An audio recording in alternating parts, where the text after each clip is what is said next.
What's going on, guys? It's Hassan, and in today's video I'm going to be explaining how to improve your aim in Warzone. Now, I'm not going to sit here and tell you guys that this is going to make you a god instantly, but if you stay consistent you will see improvement, and this is what I did to improve my aim. And while I'm not the best, I feel like my aim is pretty good for only playing the game for a few months. If you guys do enjoy these type of videos and want to see more like this, make sure to leave a like on the video and subscribe with noties on so you never miss a video. If we get to 50k by July, I'll start doing face cams, like no troll. Like, I actually start doing face cams, so if you guys want to see that, make sure to subscribe. Now, the first thing you can do to improve your aim, and I can't stress this enough, is to actually play the game. And the reason for this is Call of Duty just has different guns that have different spray controls and vice versa. So actually playing the game will benefit you more than using other things to help get better at the game. And I promise you, with playtime, your skill will come. You'll learn a lot as you play, and I feel like every single day I do play Warzone, I feel like I'm learning something new. Now, the second thing you can do to improve your aim is hopping in a free-for-all with some bots. Now, the way I do this, I put the health up to about 250 to cover the plates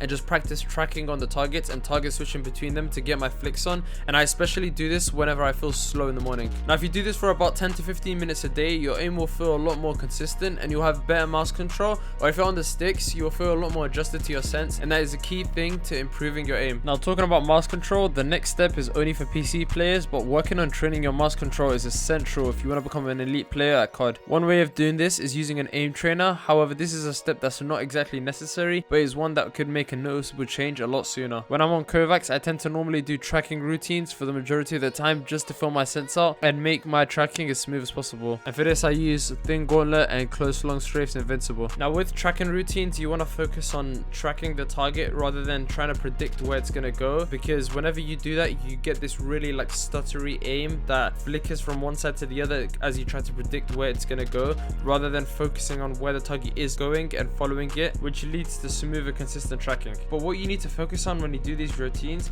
is making sure that you have that consistent straight line between the targets. Whenever you have like a shaky aim like this, it's kind of hard for you to hit all your targets.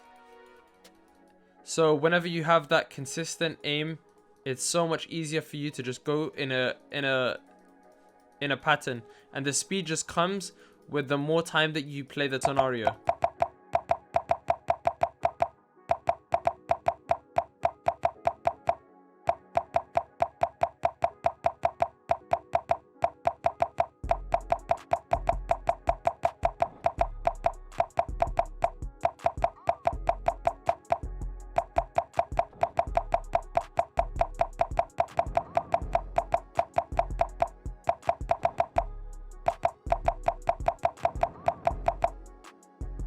And as you guys could see in that run, there was a lot of times where I messed up, and you know, it's okay, because at the end of the day, no matter what stage you're at, there's always ways to improve your aim. Moving on, another tip to improving aim is making sure your sensitivity is not too low or too high. And one way you can do this is by going into a custom game and shooting at a wall and then trying to flick back onto those bullets. And if you're struggling to reach the bullet spray, then your sense is too low, and if you're over aiming and completely missing the target, then your sense is too high.